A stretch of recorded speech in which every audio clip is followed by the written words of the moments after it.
In this video, I'll show you how to see the transfer progress and speed when copying files using the cp command in Ubuntu. By default, the cp command does not show any progress. You won't see how much has been copied or how fast the transfer is going. But there's a simple way to change that. We'll use the progress option, but only with a special version of cp that comes with the coreutils package.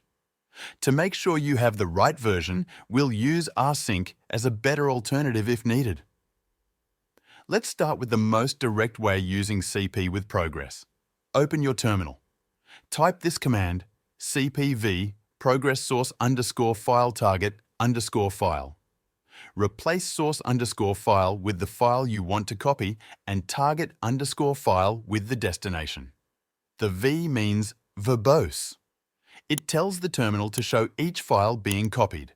The progress option will show the progress and the speed of the transfer, but this only works in some versions of cp. If it doesn't work for you, don't worry.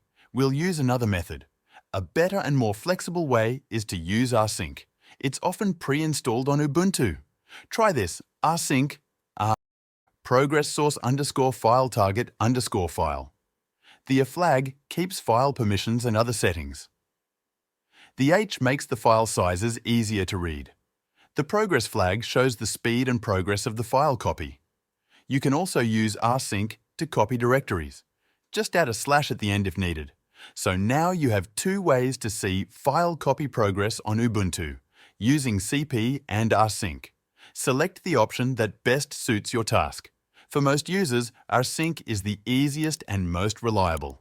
Thanks for watching.